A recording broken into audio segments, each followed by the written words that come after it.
Programme میں ایک بار پھر خوش آمدید. یہ جو تنقید اب آپ لوگوں کے اوپر ہو رہی ہے ڈاکٹر صاحب کہ آپ لوگ خیبر پختونخوا کے اندر جو امن امان سے متعلق صورتحال ہے، جو وہاں پر ٹارگیٹڈ آپریشنز ہیں، ان کی بھی آپ لوگ مخالفت کر رہے ہیں، تعاون نہیں کر رہے. آج بھی ڈی جی آئی اسپیار صاحب نے ذکر کیا ہے. دوسرا، طلال چودھری صاحب نے بھی کہا ہے کہ ماضی میں ایم کیو ایم بھی بانی سے لا تعلقی کا اظہار کر چکی ہے. تو کیا مائنس عمران خان ممکن ہے؟ اچھا، پہلی بات تو یہ ہے کہ انہوں نے جو 9 مئی کے حوالے سے جو بات کی، ہم بھی یہ چاہتے ہیں کہ فیئر ٹرائل ہو، جی، فیئر انویسٹیگیشن ہو. وہ بے شک آپ جی ایچ کیو میں اس طرح ہو سکتا ہے، مطلب میں خود جب کینٹ داخل ہوتا وہ بینگ ایم این ہے، اور اس سے پہلے بھی 9 مئی سے پہلے بھی تو 1000 مرتبہ وہ مجھے چیک کرواتے ہیں وہاں پہ چیک پوسٹس پہ. تو اس طرح کبھی ہوا ہے کہ جی ایچ کیو پہ جنرل ہیڈ کوارٹر پہ کوئی بندہ جا کے وہاں پہ حملہ کرے اور وہ صحیح سلامت بچے؟ یہ سوال ہی پیدا نہیں. یہ کویسچنز ہماری بھی ہے کہ وہ ہم نے جنہوں نے بھی کیے، آپ فیئر انویسٹیگیشن کرا کے لوگوں کو مورد الزام ٹھہرا کے ان کو قرار واقعی سزا دے، لیکن سب سے پہلے فیئر انویسٹیگیشن تو ہو. اس طرح تو نہیں ہوتا کہ آج حملہ ہوا اور صبح آپ نے ٹیگ لگا دیا کہ بھئی ان لوگوں نے وہاں پہ حملے کیے، یہ لوگ ہمارے مجرم ہیں. لیکن سر ابھی فیئر ٹرائل از بنیادی حق ان کانسٹیٹیوشن، ٹھیک ہے، وہ ہر کسی کو وہ حق ملنا چاہیے. سیکنڈ، ویری امپورٹنٹ، دیکھیں اگر آپ ایک ادارے کی بات کریں تو ہم آئین کے تحت زندگی گزارتے ہیں. آئین کے آرٹیکل 245 میں یہ صاف ہی لکھا ہوا ہے کہ اس ادارے کے 2 کام ہیں، یا ہمیں بارڈرز پہ پروٹیکٹ کرے، اور یا آ کے اگر سویلین گورنمنٹ کو کرائسس میں ضرورت ہو تو وہ سویلین گورنمنٹ کے پرمیشن سے آئیں گے یہاں پہ اس کرائسس کو ٹیکل کرنے کے لیے. ان 1973 کانسٹیٹیوشن یہ بھی لکھا ہوا ہے کہ کوئی بھی بندہ اگر کانسٹیٹیوشن کو ایبروگیٹ کرے تو اس کے لیے آرٹیکل 6 کے تحت سزا ہونی چاہیے. مجھے ایک عامر دکھائے 1973 سے لے کے آج تک جو ان کو سزا ہوئی ہو.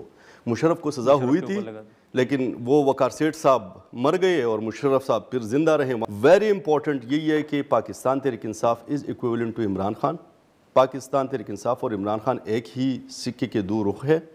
یہ بالکل نہیں ہو سکتا. ایم کیو ایم نے وہ کیا، انہوں نے لا تعلقی کا وہ کیا، اظہار کیا، تو کیا بنا ایم کیو ایم کا؟ آج تک وہ در بدر ٹھوکرے کھاتے رہے، آج تک وہ سیاسی یتیم بنے پھرتے رہے. آج تک وہ فارم 47 پہ صرف آ سکتے ہیں لیکن فارم 45 پہ نہیں آ سکتے. ٹھیک ہے بلوچ صاحب، اب یہ جتنا ماحول بنا ہے، آپ کو آنے والے دنوں میں کیا نظر آ رہا ہے؟ آپ لوگوں نے تو واضح کر دیا ہے کہ اب خان صاحب کی بہنوں کی بھی ملاقات ان سے نہیں ہوگی، تو آنے والے دنوں میں آپ کیا دیکھ رہے ہیں؟ اور گورنر رول بھی دیکھ رہے ہیں خیبر پختونخوا کے اندر؟ دیکھیں، بات یہ ہے کہ بالکل میں نے جس طرح سے کہ پہلے عرض کیا ہے، ظاہر ہے کہ یہ تو اس پوائنٹ کی طرف نہیں آئیں گے. جس طرح سے انہوں نے جو کردار ادا کیا ہے 9 مئی کے واقعات کر کے، اور اس پہ بھی آپ ذرا سن لیں، وہ کہتے ہیں جی کہ وہ تو پہلے اس کا تفتیش کریں اور انکوائری کریں، اور تو یہ بھی انکوائریاں بھی ہو گئی، کیس بھی چلے، بلکہ کیسوں کے لیٹ فیصلے ہوئے. جن لوگوں نے یہ ایڈونچر کیا ان کو تو ان کی تو دنوں میں ہیئرنگ ہونی چاہیے تھی، اور سٹے آرڈر کے پیچھے چھپے رہے سپریم کورٹ میں. پھر وہاں سے ججوں کے ذریعے سہولت کاری ہوتی رہی. پھر اس کے بعد اب جا کر ان کے کچھ لوگوں کو سزائیں ہوئیں، بلکہ کچھ لوگوں کی سزائیں پھر بعد میں انہوں نے ریٹرن مانا، ان کو معاف بھی کر دیا بعد میں کچھ لوگوں کو. جس طرح سے کچھ نوجوانوں بیچارے بچوں کو یہ پھنسا کے لے گئے. اپنے بچوں کو تو نہیں بھیجتے، دوسرے کے بچوں کو کہتے ہیں کہ پاکستان کی فوج پر حملہ کر دے، کور کمانڈر ہاؤس پر حملہ کر دیں، سرگوت اور میاں والی کی تنصیبات کو جلا دیں.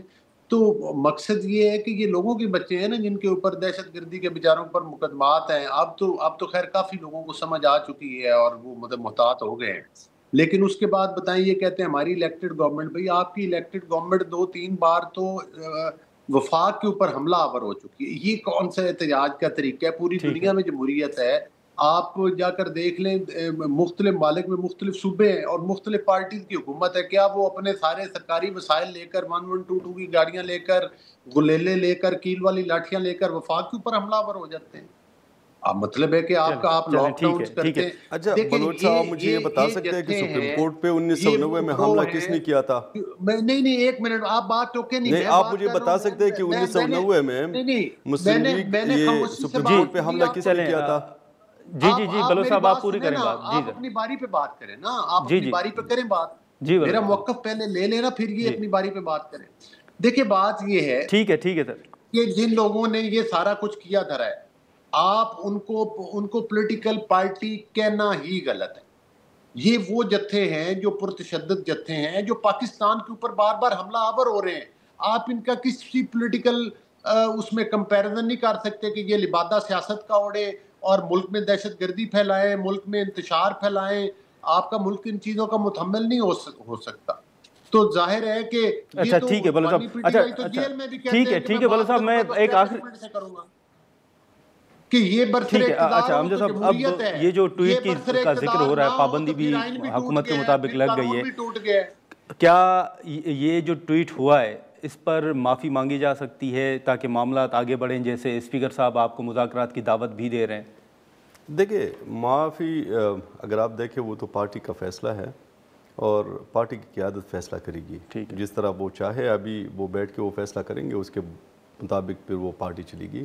لیکن دوسری بات یہ ہے کہ بہت ساری چیزیں یہی ہے کہ یہ الزامات لگاتے ہیں کہ گالم گلوچ کی سیاست اور ساتھ میں مطلب اداروں پہ حملوں کی سیاست. گالم گلوچ کی سیاست کس نے شروع کی؟ 1990 کی دہائی میں بینظیر بھٹو کے خلاف انہوں نے کس طرح ویشیس اور کس طرح مطلب پوائزنس کیمپینز چلائے, جس طرح القابات انہوں نے دیے بینظیر بھٹو کو اس وقت. اگر آج وہ مریم نواز کے کو وہ القابات کوئی بھی پولیٹیکل پارٹی دیتے تو پتہ نہیں یہ آسمان سر پہ اٹھاتے.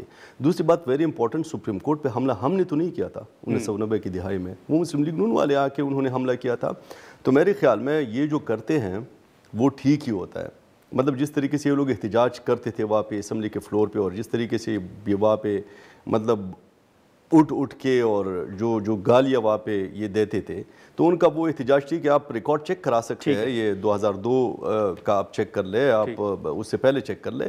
ابھی پولیٹیکل پارٹی ان کا یہ شوق کبھی پورا نہیں ہوگا. انہوں نے یہ بھی کہا تھا 8 فروری سے پہلے کہ پاکستان تحریک انصاف ختم ہو گئی, لیکن پاکستان تحریک انصاف جس طریقے سے کم بیک کر گئی 8 فروری میں, ان کو فارم 47 کا سہارا لینا پڑا. اگر فارم 47 کا سہارا یہ نہ لیتے تو 180 سیٹس پاکستان تحریک انصاف کی ہوتی, آج ہماری یہاں پہ حکومت میجورٹی کے ساتھ ہماری حکومت بنتی. چلیں ٹھیک ہے حمزہ صاحب, ایک بس آخری سوال ہوگا بلو صاحب آپ سے کہ آپ جس جماعت کو کہہ رہے ہیں کہ وہ جتھے ہیں, سیاسی جماعت نہیں کہنا چاہیے سر, لیکن وہی جماعت پارلیمنٹ کے اندر موجود بھی ہے اور آپ ہی کے اسپیکر صاحب جو ہیں وہ ان کو بار بار مذاکرات کی دعوت بھی دیتے ہیں. دیکھیں بات یہ ہے کہ اسپیکر صاحب کی فراخ دلی ہے, اور مذاکرات کے لیے تو آپ کو یاد ہوگا کہ جب انہوں نے آج سے 1 سال پہلے الیکٹرانک میڈیا پر آ کر میڈیا ٹاکس کی تھی کہ ہم مذاکرات کرنا چاہتے ہیں, تو ہم نے تو اپنے دروازے کھولے تھے, ان کو مذاکرات کی ٹیبل پہ بٹھایا تھا, لیکن یہ وہاں پر ایک ہی ایجنڈا لے کر آئے کہ وہ بانی پی ٹی آئی کو رہا کیا جائے. وہ ان کا ایجنڈا تھا. وہ تو خیر عدالتوں کا کام ہے ان کو رہا کرنا. ہم نے تو مشورہ نہیں دیا تھا کہ آپ جا کر دہشت گردی کریں, آپ 9 مئی کے واقعات کریں, آپ اسلام آباد کے اوپر چڑھائی کریں, آپ GHQ کے اوپر حملہ کریں. یہ نون لیگ نے تو مشورہ نہیں دیا تھا یا کسی اور پولیٹیکل پارٹی نے, یہ تو ان کا اپنا فیل ہے نا, تو اس کا میوزک بھی انہوں نے خود فیس کرنا ہے. چلیں ٹھیک ہے بلو صاحب, آپ کا ڈاکٹر صاحب آپ کا بہت شکریہ وقت نکالا. ناظرین گفتگو آپ نے سنی, ہم یہاں پر ایک مختصر سا بریک لیں گے اور بریک کے بعد پیپلز پارٹی کے سینئر رہنما قمر زمان کائرہ صاحب ہمیں جوائن کریں گے.